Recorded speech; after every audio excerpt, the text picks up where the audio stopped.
Hi everyone, this is Tanya the Lady Strange. Welcome to my channel. If you're new here, welcome. If you're returning, welcome. If you're passing through, welcome. Either way, thanks for being here and visiting my relatively small channel, but that is authentically me as a woman in this human life experience and body and vessel, but also as a left hand practitioner, witch, basically a spiritual being. I'm just a person in many facets and experiences. So this is going to be a VR today. I have not done one in years. I've probably only done two, perhaps three in all my whole channel history. I've been meaning to do them, but I have not done any. So yeah. And what you see is what you get. I don't edit my videos, perhaps someday. Yes, but what you see is what you get, authentically me. So we each have a different place, a different voice in this world, or hopefully, who wants to be a sheep when you can be a wolf or a witch, or be authentically yourself.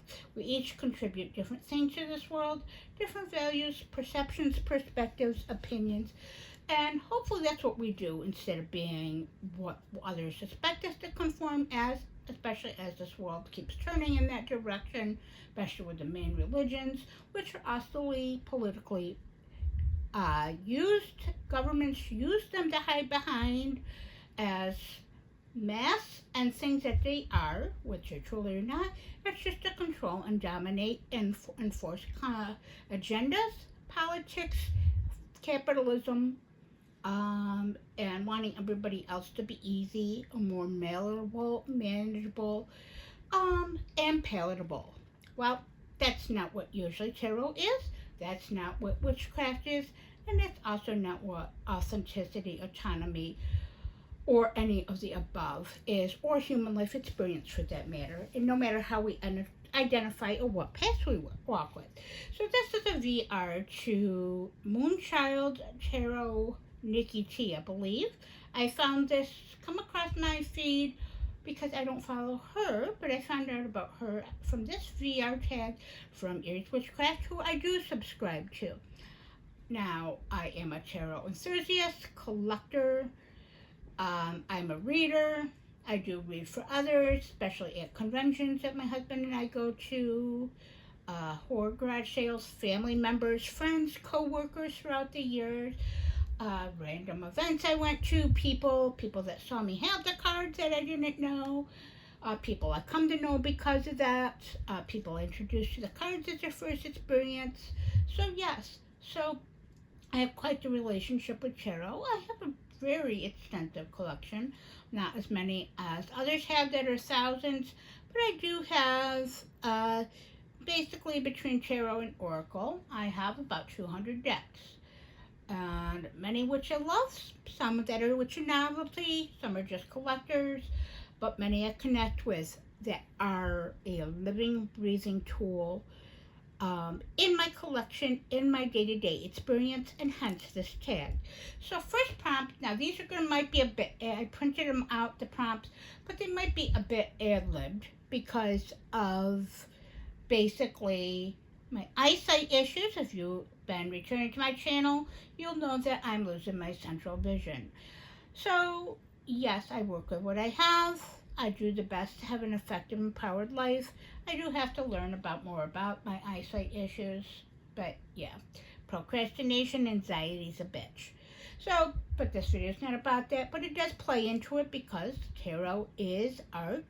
Tarot takes sight and perception, sitting with imagery, the colorations, the keys, the key words, the artwork, the photography, the different elements that are hidden, those are front and center.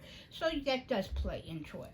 Plus, it also plays into the value that I have had throughout the years since I've been working with tarot and up to now and for the future and how that might come to be. So I'm going to show cards from Terra Volatile, a beautiful indie deck. I have a love for indie decks. Not that I don't have any love for mass markets. It just tends to be that I'm more drawn towards indie decks because of the creativity, the individualism, the perspective of the creator or creatrixes, and the time and value that they put their blood, sweat, and tears and voice into. So here's one of my favorite cards, the Death card, an alternate card from the expansion from Terra Volatile. I have almost all of them. So from my version of it, I have almost 120 something cards. This deck is very alchemical. I nickname many of my decks after songs or things that draw my attention, as they are, like I said, my companions and teachers, friends, allies, and in this world, they are a constant interest, hobby, and help me to help myself. They're not just a energetic or divinatory tool, they are psychological. That ties into some of the answers in here. So I'm going to show a few cards as I go through these rambles. So basically, the first one is basically, how did you find a connection? This again is my ad lib, but how did you find a connection with the tarot?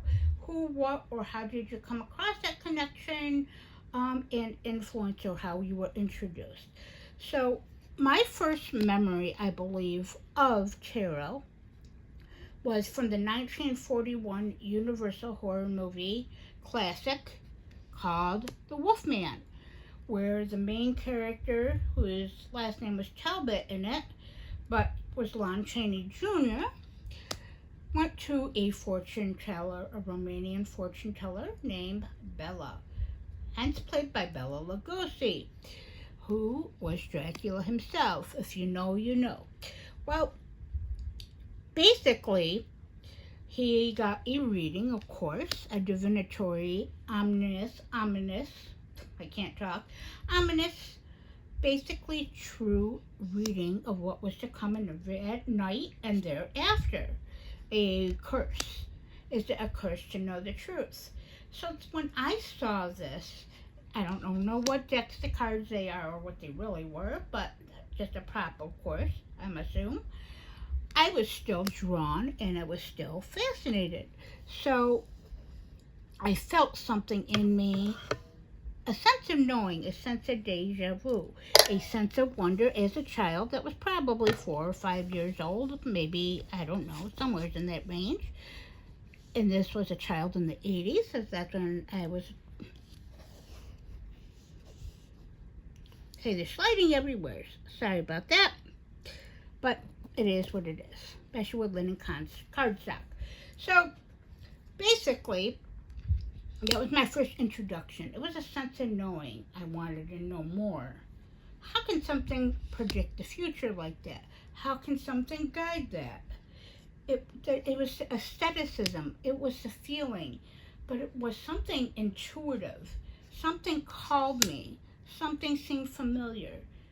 And I guess that spark of the magic I already experienced as a child and the connection I already had inherently in me, perhaps.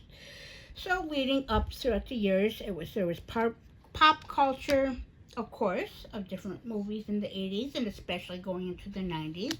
This, of course, like I said, this is my Principles of Lust or Sadness deck, a song by Enigma for the parts A, B, and C. So check it out, a 90s New Age song. One of my favorite New Age songs, Michael Crate too, is amazing creator of that music and that band. A song with full of Gregorian chants and this. So this deck, the reason I chose it called to me because of the artwork. It's very alchemical, very emotional, very evocative, and invokes different thoughts, feelings, energies, intuition, different elements each time I pull into the readings. So bringing up to what would be my first deck and my first real experiences, I did see 90s, in the 90s, being a 90s teen that is, I did go, when I went to high school, I did encounter Rider-Waite Smith from books, like I said, pop culture, but there was also other students that did have it, so I got to see it firsthand. I found the Rider-Waite Smith fascinating and interesting, but I didn't get a Rider-Waite Smith deck. My first deck was obtained by one of my good friends at the time, who's no longer my friend, but was my good friend for years at least, and shaped my experience. We went to a cafe in this area called Crystal Mountain. So I was about 18 at the time, and I was still living at home. I was just starting my magical witchcraft practice, probably about 2.5 years before that. It was my first major exposure.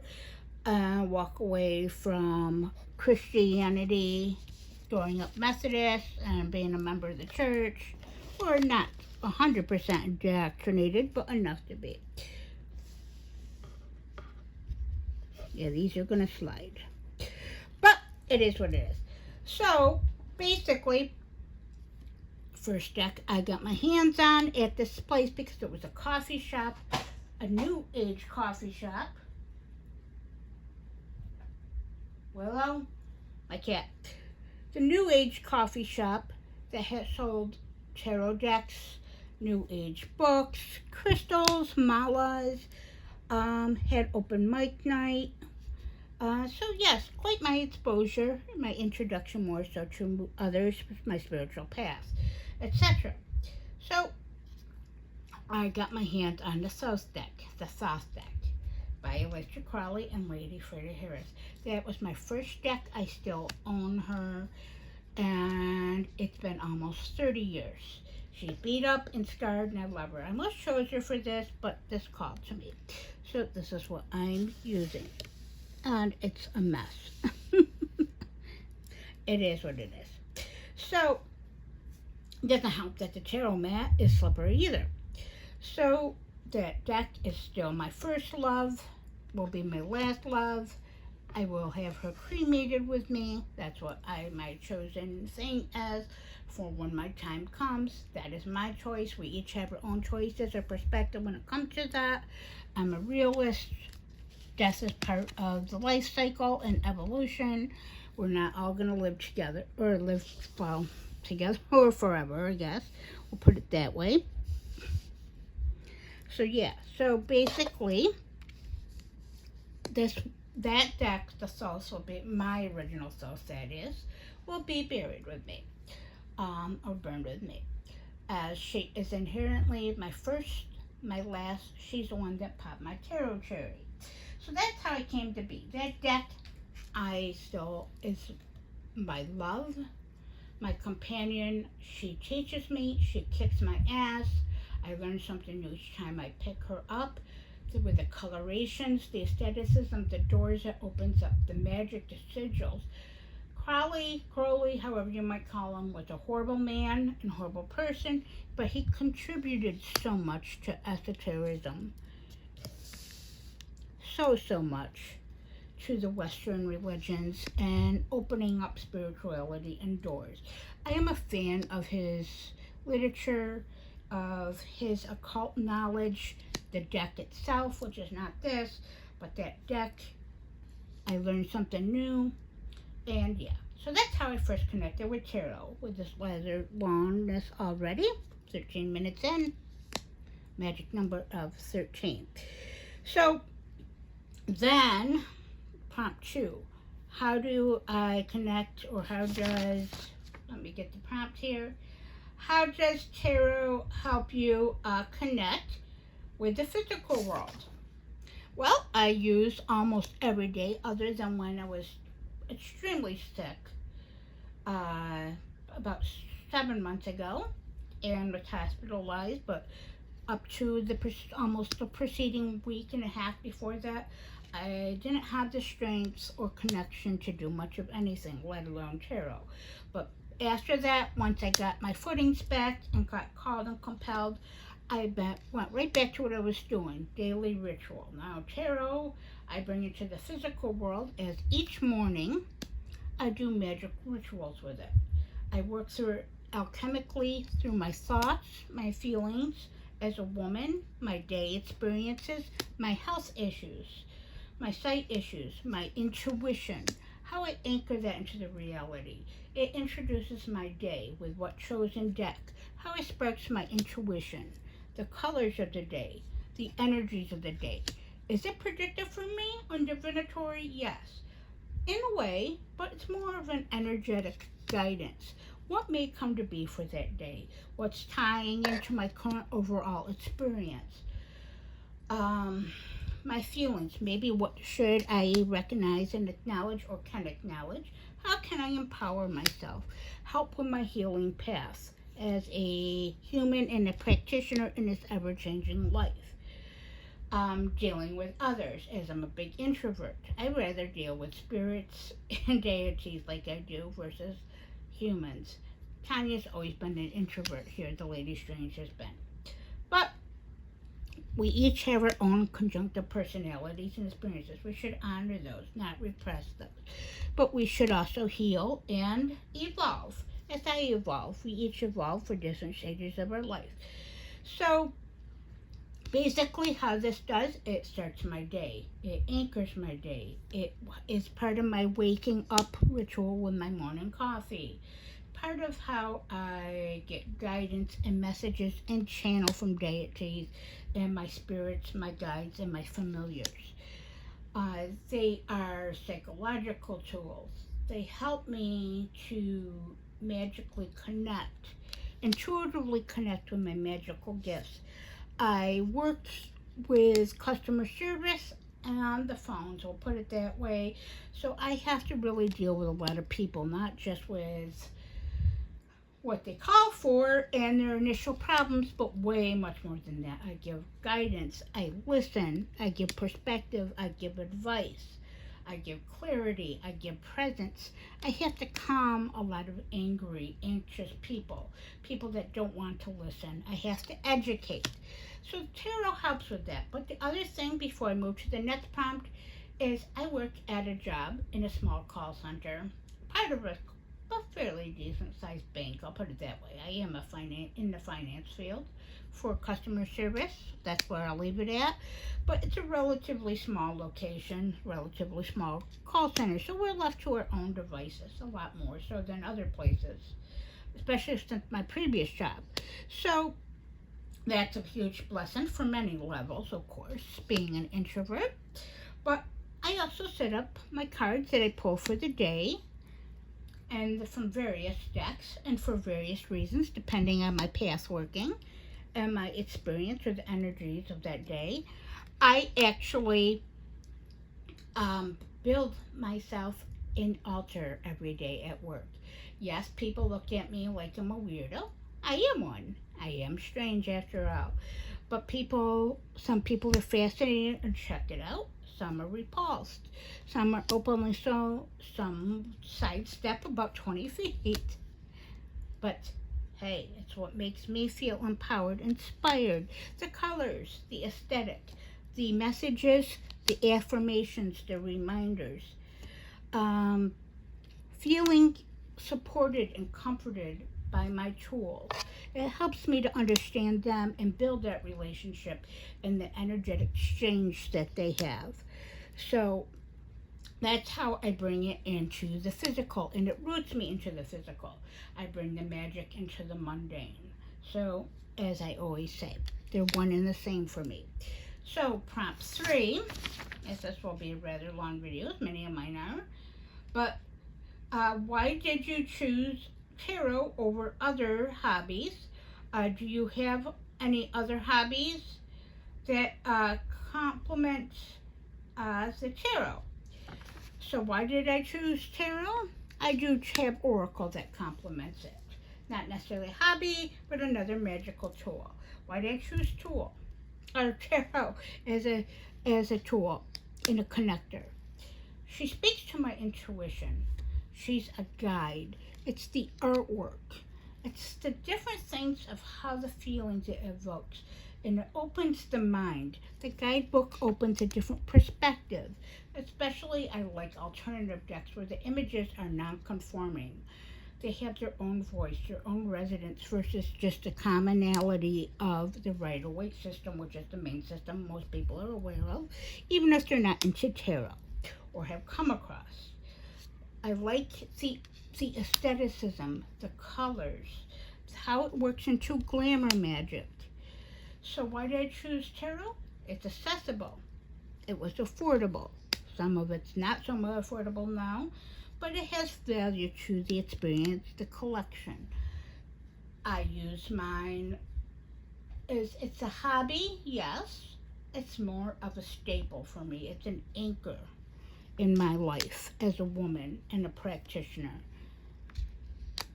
I basically live my life and experience through my magic and witchcraft and my intuition and my emotional resonance and my human life relationships, which I value more than anything. And I value this as tarot's not necessarily a hobby, as it is a part of me. It helps me to articulate feelings and thoughts and tying in the experiences of the past, present, and even the foreseeable future helps me to feel calm and grounded. So that's why I chose it, because of the accessibility, and there's so many ways you can use it besides divinatory. The, and I love the feel of it, the tactile feeling, the smell of the cardstock, the ink when you get a new deck. So hobbies on it, it's accessible. Many people find it accessible. My husband finds many of the cards interesting, even though he's not into tarot, but he's extremely open-minded. I have other people, many people in my life that are interested in collectors, so it helps to build a bond. What other tools aid it? Ouija boards have, talking boards. However, I don't really need them as much as anymore, as I am the tool, because I speak and use my tarot as a jumping off or connecting point to speak and channel with my spirits, my familiars, my guides, sometimes my relatives, others' relatives when I'm reading, as I'm a reader for others. Their relatives and guides connect with me, but also as a basically, I use the Ouija board as a way of communicating. So I have used that in the past, but I'm the conduit. The cards are a conduit to connect with other people, to connect with guides and energies from the universe as a magician and creating. So why did I? That's one of the reasons, is that I can create magic with it and use it in ritual. So many facets, multi-purpose. Get the most bang for your buck and be resourceful, as they say. So basically, so that is the next prompt. So other hobbies, I read, I like to write, like poetry, incantations. I used to write a lot as a teenager. I'm getting back into that, and I'm almost 50, a couple years shy of that. Some days I feel 150, but we'll leave it at that. So basically, so that's some of the other hobbies I have. I don't crochet, I don't knit. I like to bake desserts at points, but really don't do that as much anymore. I'm not a drawing artist. My artistry is my magic. It's what I contribute. It's my voice, my utterance, my different facets, and what I like to come in contact with. So the next prompt is going to be, what have you learned or gained from tarot that a computer cannot replicate? Touch, the tactile feeling, the feeling across my fingers, the scent that it can bring of the ink, the cards when they're new, of age cards and what they can retain energy.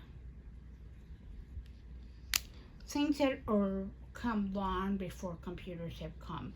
Older decks, the voice of hand-drawn artistry, and the feelings and the evocativeness of it. How it can speak to you. Yes, the computer and AI is knowledge, but something comes far beyond that. The door of across that brings you across the veil, and of intuition and experience. It teaches me more that there's much more than myself, much more to connect with, walk with, different perspectives and different artwork. So computer will never teach me what my intuition can be taught, and the doors of self and of the past lives, and the magic that cards can. I can say that, and it can never reach all my physical senses, or at least that I know of at this point. Maybe someday they'll invent it, who the hell knows. Next is, how has tarot helped you navigate life's challenges, uh, everyday problems? Well, I kind of touch upon this about the psychological, the interpretive experience. I have imposter syndrome, many people do. I'm an introvert. I use the cards sometimes to help me with dilemmas, hard decisions. Most of all, maybe what, not reading other people without them being there, but maybe how I'm feeling, perspective. What am I healing? What am I walking with? Why is certain things coming to the surface of myself? How can I approach a problem a different way? How can I be comforted? How can I feel the energies? What can I use in ritual to create if I am to do magical ritual? How can it help me to just make a daily decision? Um, it helps me to find magic, art, perspective, strengths, and most of all, energetic resonance and signature, and what speaks to me in my voice. It helps me to speak my voice and express myself in individuality. I can't talk in day-to-day life, especially in a very alchemical deck like this. The guidebook, especially like for Terra Volatile, the huge guidebook is volumes like an encyclopedia and so much. And has so much art history in it, so it incorporates history. That's how it helps it. It's so much to me. Tarot is. So the next one is, how would you describe your connection with the tarot? Well, I kind of already touched base on that quite a lot. How do I, with my connection with tarot? She's my lover, she's my friend, she's my teacher, she's my psychologist and psychiatrist. She is one who speaks to my heart, my soul, my magic. I will always walk and work with tarot. I will always embrace, learn, and evolve with tarot, as tarot helps me to evolve. It helps me to express what is within me and what I know is out there, what is across the veil, across the threshold. Helps me to connect with others and guide others and use my gifts and abilities, and to obtain more perspective and connect more with art and honor the eyesight that I have had, to have, and as that changes in the future, have it to still aid me through those experiences. So, with that being said, um, tarot is everything for me, as is my magical and spiritual practice, but my human life experiences and relationships. That's what we have, is it helps aid the daily human life experiences by bringing the magic into the mundane, the hidden into the seen, or the unseen into the open, but empowerment and truth and perspective, and helps to make things a bit more comforting. And so yeah, so this is my perspective to this lovely tag. Thanks for watching this. Please like, comment, and subscribe, as it certainly helps my channel grow in this ever unforgiving algorithm, but that it is part of my overall. This is my point of view. This is one of my favorite decks. I read with this on my channel quite often, so you can see previous videos that show this deck on this channel. But thank you for just being here if you made it this far, and I hope that you will watch future videos, just as I find more future videos through tags and others. I value others' opinions and experiences, and I take away what truly resonates with me. and I hope others resonate from mine. But again, thank you, Nikki T, for creating this VR. And with all of this, stay strange.